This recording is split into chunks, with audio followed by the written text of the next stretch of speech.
শেষ অংশ এর ব্যাখ্যা করছে, অন্য রেয়াতে আছে আকাশে দরজা খুলে দেওয়া হয় মানে হলো আল্লাহ তাআলার রহমতের দরজা খুলে দেওয়া হয়। সুবহানাল্লাহ।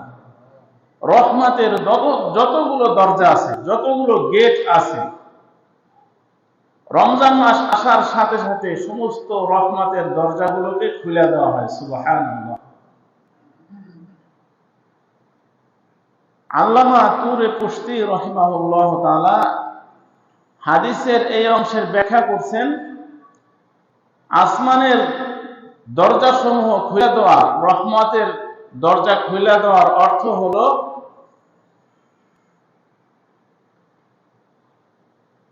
আল্লাহ তাআলা অধিক পরিমাণে তার রহমত এবং ক্ষমা জমিনবাসীর উপরে নাজিল করেন। সুবহানাল্লাহ। এবং দুনিয়াবাসী যত নেক ইবাদত করে, এই সমস্ত নেক ইবাদত আল্লাহ তাআলার দরবারে পৌঁছতে থাকে। সুবহানাল্লাহ।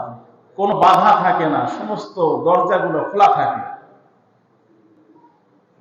এ কারণে আল্লাহ রাসূল বলছেন, রমজান আসার সাথে সাথে আল্লাহ পাক আসমানের সমস্ত দরজাগুলা খোলা দেয়, রহমতের সমস্ত দরজাগুলা খোলা থাকে, যাতে করে বান্দার সমস্ত নেক আমলগুলো আল্লাহ তাআলার দরবারে পৌঁছে যায় এবং আল্লাহ তাআলা জান্নাতের সমস্ত দরজাগুলো খুলে দেয়। সুবহানাল্লাহ। আর শয়তানকে শৃঙ্খলিত করা হয়, বাইন্ধা ফেলা হয়। শয়তানকে বাঁধার অর্থ হলো, অন্যান্য সময় মুমিনকে শয়তান যে ধোঁকা দেয়, প্রতারণা করে, শয়তানি কাজের মধ্যে মানুষদেরকে লাগায়া দেয়, আল্লাহ তাআলা এই রমজান মাসের খাতিরে, রমজান মাস আসার বদৌলতে শয়তানের সমস্ত অপকর্ম তৎপরতাকে আল্লাহ তাআলা বন্ধ করে দেন। সুবহানাল্লাহ। তাহলে এখন প্রশ্ন করতে পারেন, রমজান মাস আসার সাথে সাথে যেহেতু শয়তানকে বাইরে ফেলা হয়েছে, তাহলে মানুষ আবার শয়তানি কেমনে করে? এটা প্রশ্ন হতে পারে না? উলামায়ে কেরাম এর সুন্দর একটা জবাব দিচ্ছেন, যে একজন কামার আগুনের মধ্যে লোহা গরম করে, আগুনে জ্বালায় না, জ্বালানোর পরে অথবা সূর্যের তাপে লোহার অক্ষর, প্রস্তর, পাথর, এই যে আমাদের বিল্ডিং গরম থাকে না, সূর্য থাকে দিনে, তাহলে রাতের বেলা গরম থাকে কেন? সূর্যের তাপে দিনের বেলায় গরম হন, বিল্ডিং, একতলা ভবন যে গরম হয়, রাতেও থাকা যায় না। প্রত্যেকটা বালুকণা থেকে উত্তপ্ত গরম আবহাওয়া বের হইতে থাকে। সূর্যের তাপ এবং আগুনের তাপ, পাথর এবং লোহা ভিতরে যেমন ধারণ করার পর সূর্যের তাপ এবং আগুনের তাপ শেষ হয়ে যাওয়ার পরে ওটার ভিতরে একটা প্রভাব থাকে, গরমী একটা ভাব থাকে। মানুষ যে 11 মাস শয়তানি কার্যকলাপে লিপ্ত থাকে, 11 মাস যে চালায় যায় শয়তানের মিশন, রমজান মাস আসার পরে ওই যে ফাজলামি আর শয়তানি যে একটা ভিতরে রগ রেশায় রক্তের সাথে মেলা থাকে, এইটা মানুষকে তাড়াইয়া বেড়ায়, শয়তানের কাজে লাগাইয়া দেয়। 11 মাসের অভ্যাস। আর একটা উদাহরণ দেয়, সেটা হলো যেমন একটা গাড়ি খুব স্পিডে চলতেছে, চলন্ত গাড়ি, হঠাৎ ব্রেক ধরার পরেও কিন্তু চলে। খেয়াল করছেন আপনারা? দেখবেন ড্রাইভার সাহেব ব্রেক ধরার পরও চলতেছে। 11 মাস আমরা যারা শয়তানি কাজ করতে পছন্দ করি, শয়তানের কাজে আমরা যারা নিয়োজিত থাকি, এই 1 মাসের এই ব্রেক এটা সহজে মানে না। এটার জন্য সময়ের দরকার, যার কারণে শয়তানির কার্যকলাপ আমাদের দ্বারা অনবরত অহরহ হইতে থাকে। ফজিলতপূর্ণ মাস থাকা সত্ত্বেও হয় কেন? ওই 11 মাস যে আমরা উল্টা পাল্টা চলছি, যার কারণে এই মাসেও কিছুটা আমাদের দ্বারা পদস্খলন হয়, ওইটা ভিতর থেকে বের হয়ে আসে। তাহলে রমজানে যে আল্লাহ তাআলা রহমত দান করছেন, ক্ষমার দান করছেন, ক্ষমা, এটা যদি আমরা 1 মাস সিয়াম সাধনা পালন করার পরে আল্লাহ পাকের পক্ষ থেকে ভালো একটা যদি কিছু অর্জন করতে পারি, তাহলে ওই 11 মাসও আমরা ভালোভাবে কাটাইতে পারবো। এই 1 মাস হলো চার্জ নিতে হবে, ভিতরে কিছু ঢুকাইতে হবে, বাকি 11 মাস ভালোভাবে চলা যাবে। এজন্য রমজানের প্রত্যেকটা রোজাকে সুন্দরভাবে পালন করা চাই। আরবি হলো সম। সম শব্দের অর্থ কি? বিরত থাকা। এটা হলো আবিধানিক অর্থ, লুগাতি অর্থ। সম শব্দের অর্থ কি বলেন? বিরত থাকা। এটার পারিভাষিক সংজ্ঞা হলো পানাহার থেকে, যত কামাচার আছে, নিজ পবিত্র মনাত্মা যা চায় সেটা থেকে, এবং সমস্ত পাপাচার থেকে বিরত থাকার নাম হলো রোজা। আমরা শুধু না খেয়ে থাকি। না খেয়ে থাকার অর্থ হলো একটা রোজা হলো মুখ দিয়ে সারাদিন বিবাদ, শিকায়েত, মানুষের পরনিন্দা, গালিগালাজ এগুলো যদি করি, তাহলে মুখের রোজা হইল না। মনের ভিতরে শয়তানি কুমন্ত্রণা চলতি আঁকা, তাহলে এটা মনের রোজা হইল না। আর শুধু না খেয়ে থাকার নাম রোজা না। রোজা হলো না খেয়েও থাকতে হবে, সমস্ত পাপাচার থেকে বিরত থাকতে হবে, এটার নাম হলো রোজা। যদি এইভাবে রোজা রাখা যায়, তাহলে এই রোজা আমাকে দুনিয়াতে পাপাচার থেকে বাঁচাবে, আখিরাতে জাহান্নামের আগুন থেকে আমাকে বাঁচাবে। সুবহানাল্লাহ। এক হাদিসের মধ্যে আল্লাহ তাআলা রাসূল বলেন,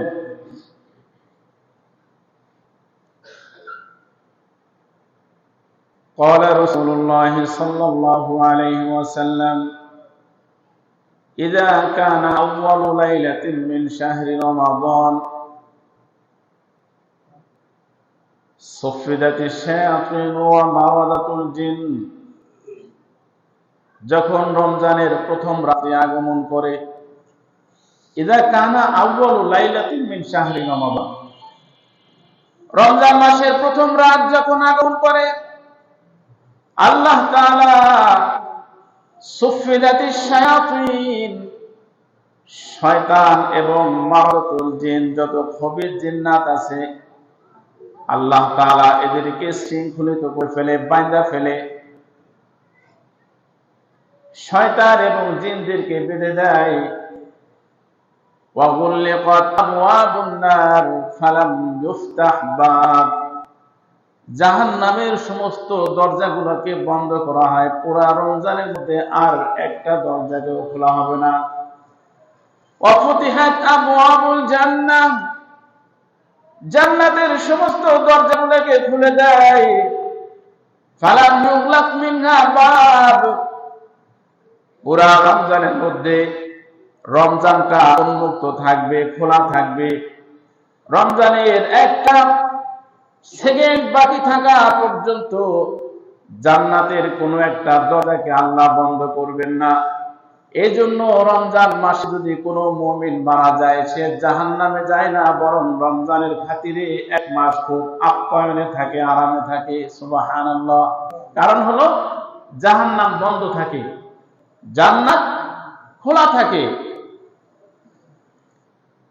আর একজন আহ্বায়ক, ঘোষণাকারী এই ঘোষণা দেয়, ওয়ায়ুনাদি মুনাদি, একজন আহ্বায়ক ডাকতে থাকে, ওয়া বাগিয়াল খায়র, হে কল্যাণ কাজ সম্পাদনকারী, পুণ্য কাজ সম্পাদনকারী, আকবিল, তুমি তোমার ভালো কাজ সামনের দিকে চালায় নিয়ে যাও, অগ্রসর হতে থাকো। মানে গুনাহের দিকে তাকায়ও না, তুমি যে ভালো কাজ করতেছো সে ভালো কাজের দিকে অগ্রসর হইতে থাকো। ওয়া বাগিয়া শার, হে খারাপ কাজে সম্পাদনকারী, খারাপ কাজ করনেওয়ালা, আকসির।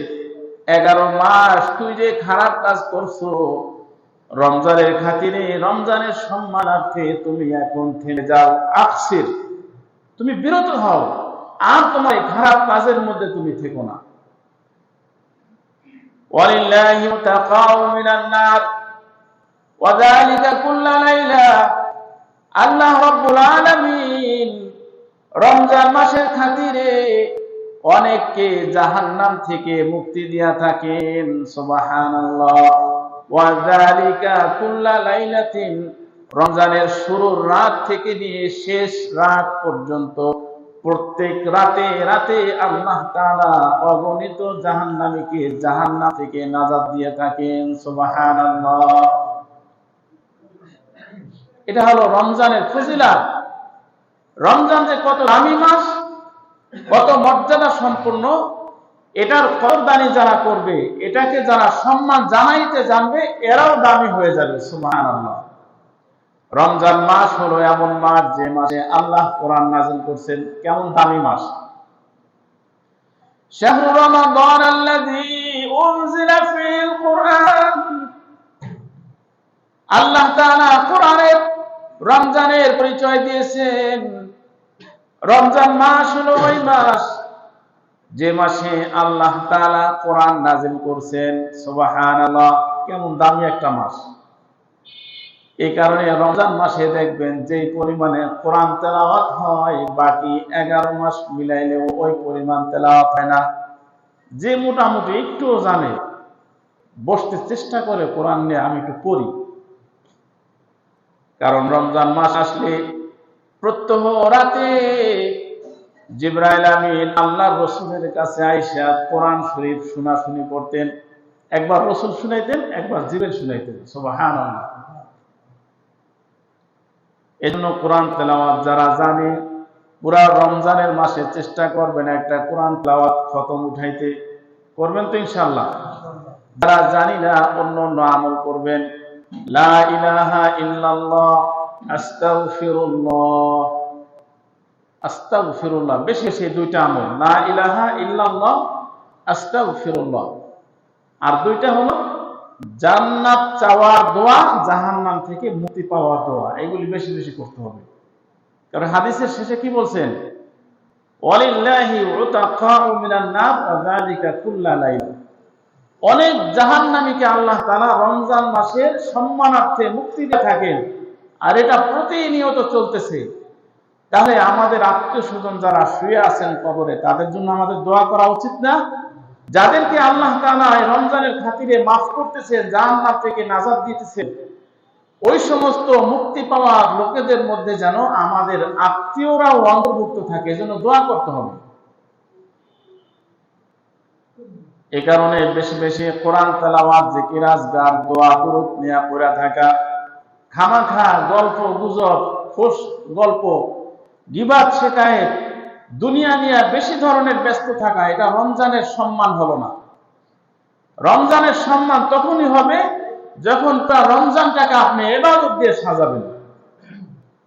বিয়ে বাড়িতে বিয়ে আসার আগে 1 মাস আগে থেকেই সবাই ব্যস্ত হয়ে পড়ে, খাইছে আর বেশি দিন নাই, আর তো আইসা পড়লো মাত্র 20 দিন আছে, বিয়ার তারিখ তো আয়া পড়তেছে। এইটা ঘষা উঠায়, ওইখানে রং করে, এখানে সেলাপ লাগায়, ওইখানে বিল্ডিং বানায়, কত কিছু সাজসজ্জা। পুরা বাড়ি না, খালি পুরা পাড়া ব্যস্ত হয়ে যায়, কারণ বিয়া বাড়ি। আর সমস্ত মাসের মধ্যে সবচেয়ে দামি মাস রমজান মাস। এই মাসটা যাইতেছে, আপনি আগের মতোই ঘুমাইয়া খেলিয়া বেড়াইয়া হুটাইয়া যাইতেছেন, কোনো খবর নাই তো রমজান মাস শেষ হয়ে যাইতেছে। এই কারণে আল্লাহ পাক রমজানের সম্মান কোরআনে কারীমের মধ্যে দিয়েছেন, আল্লাহর রাসূল দিয়েছেন, সাহাবায়ে আজমাইন দিয়েছেন, উলামায়ে বুজুরগানে দ্বীন দিয়েছেন, মুমিন মুসলমানেরাও দিয়ে থাকেন, আমরাও দিব ইনশাআল্লাহ। কি বলেন? রমজানের সম্মান দিব তো? রমজানের সম্মান দিতে হলে একবারে সোজা ভদ্র হয়ে যেতে হবে। যদি কেউ গালি দেয়, তাকে ওটাও প্রশংসা করতে হবে। ভাই, রোজার দিনে গাইলে না, তুমি আমার 10টা গালি দিলেও ভাই বোন, আমি তোমার উপরে চড়াও হব, আক্রমণ করবো না, আমি রোজা। আল্লাহ রাসূল সাল্লাল্লাহু আলাইহি ওয়াসাল্লাম এক হাদিসের মধ্যে বয়ান করেন, রোজা রাখলে কি পাবেন এবং রোজাদারের কিভাবে চলা উচিত। একজন রোজাদারের কিভাবে তার রোজাটা পালন করা উচিত, কিভাবে রোজা উদযাপন করা উচিত, এই হাদিসের মধ্যে শোনেন। ক্বালা রাসূলুল্লাহ সাল্লাল্লাহু আলাইহি ওয়াসাল্লাম, এলাকার মা বোনেরাও ভালো করে শুনেন, রমজান মাস কিভাবে কাটাবেন। অনেকে এখনো রমজান আসছে, রোজা রাখছে, সময় পার হয় না, টেলিভিশন, মোবাইল, খেলাধুলা, মানে আর রোজা পার করতে হবে যেমন হোক, কিন্তু ইবাদত করবে না। মোবাইল নিয়ে সারাদিন পড়ে থাকবো, টেলিভিশন নিয়ে পড়ে থাকবো, নাহলে যেইটা করলে সময়ের কাজে ওই অকাম নিয়ে পড়ে থাকবো, ভালো কাম করবো না। আল্লাহ রাসূল কি বলেন, এটা করবেন। কুল্লু আমালি ইবনি আদম ইউদাফুল হাসানাতু বিআশরি আমসালিহা ইলা 700 দিফ। আল্লাহ তাআলা বনি আদমের কাজকে, আমলকে কত দামি বানাইছেন। যদি কেউ একটা নেক কাজ করে, আল্লাহ তাআলা 1 থেকে 10, 10 থেকে 700 গুণ পর্যন্ত সওয়াবটাকে বাড়ায়া দেয়। সুবহানাল্লাহ। যত নেক আমল আছে, নেক আমলের মধ্যে যার ইচ্ছা, একাগ্রতা, যার খুলুসিয়া, যার নিয়ত ভালো, উদ্দেশ্য ভালো, নিয়ত গুণে বরকত। নবীরা বলে, কি বলে, নিয়ত গুণে বরকত। যেই রকম নিয়ত করব তার কর্ম অমনি হবে। এজন্য কাজটা যদি খালেস নিয়তের সাথে হয়, আল্লাহ তাআলা কাজটাকে পছন্দ করে 1 থেকে নিয়ে 700 গুণ পর্যন্ত সওয়াবে বৃদ্ধি করে দেয়। সুবহানাল্লাহ। ক্বালা আল্লাহু তাআলা ইল্লা সাওম আনা আজজি বিহি।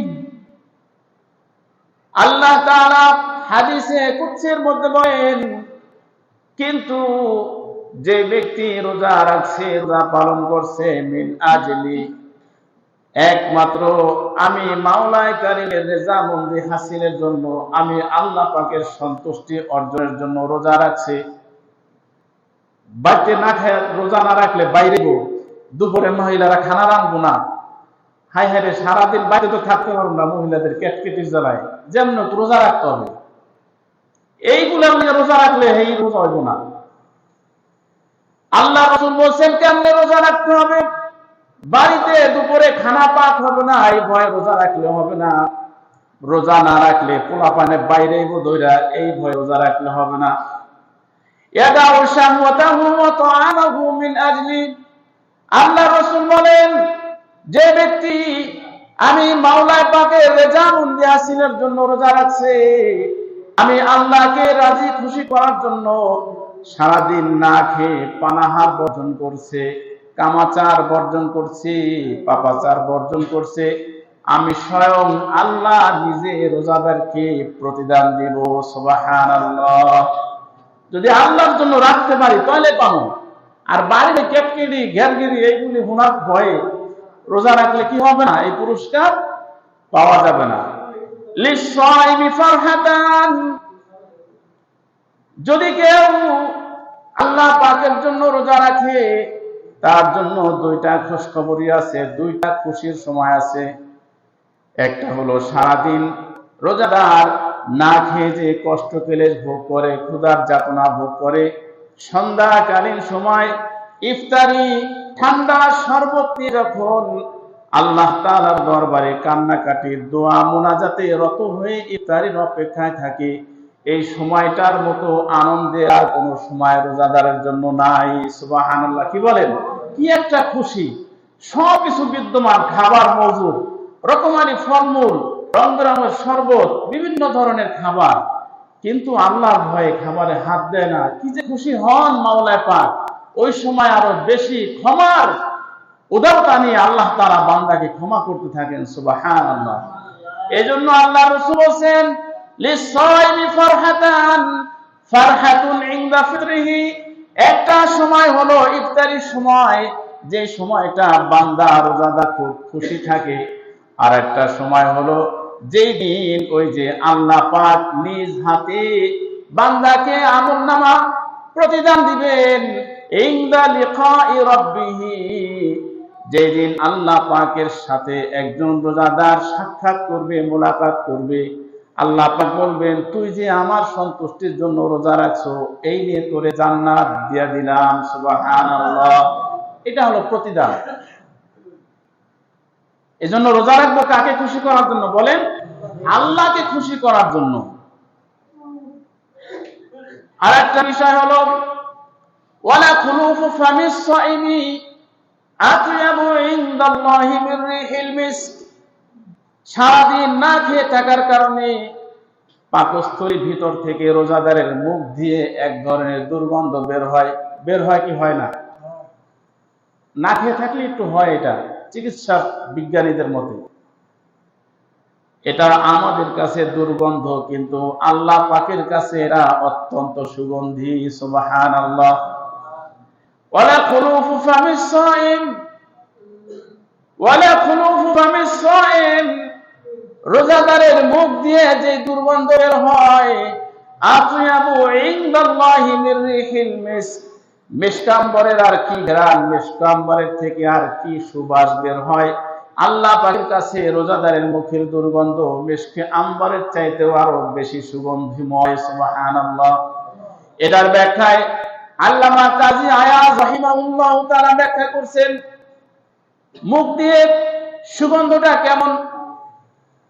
আল্লাহ পাক যেই দিন হাসরের ময়দান কায়েম করবেন, কিয়ামতের দিন যেই দিন সংঘটিত হবে, তাফুহু রিহুন, তাফুহু রিহুন আতয়াবু ইনদা আতয়াবু মিন আফওয়াদিস সাইমিনা ইয়াউমাল কিয়ামাহ।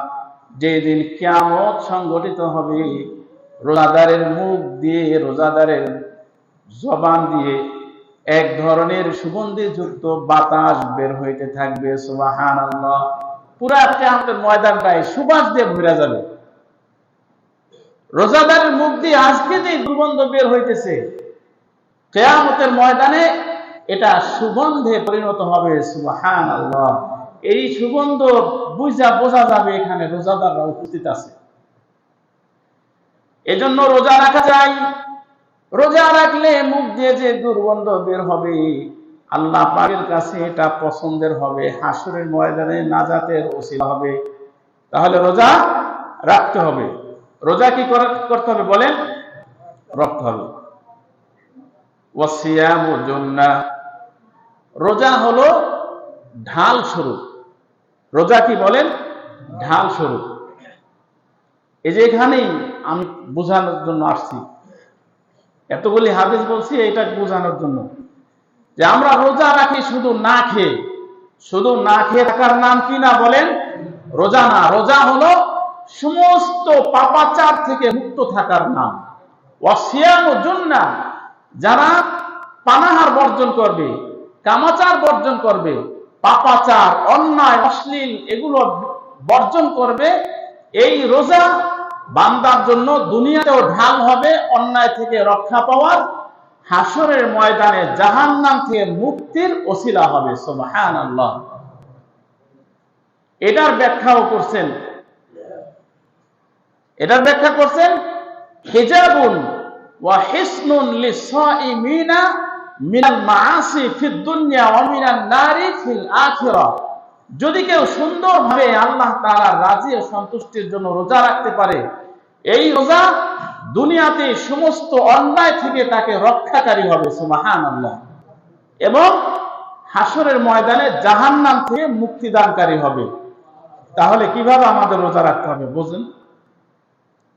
ওয়াসিয়ামু জুন্নাহ ওয়া ইযা কানা ইয়াউমু সাওমি আহাদিকুম, ওয়া ইযা কানা ইয়াউমু সাওমি আহাদিকুম, যখন তোমাদের কেউ রোজা পালন করে, রোজার দিন আসে, অর্থাৎ যখন কেউ রোজা রাখে, ফালা ইয়ারফাস ওয়ালা ইয়াসখাব, খবরদার খবরদার সে যেন তার জবান দিয়ে অশ্লীল কথাবার্তা না বলে।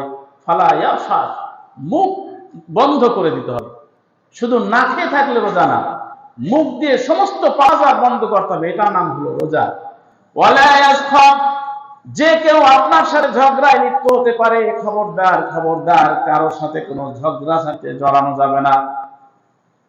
যদি কেউ গালিগালাজ করে,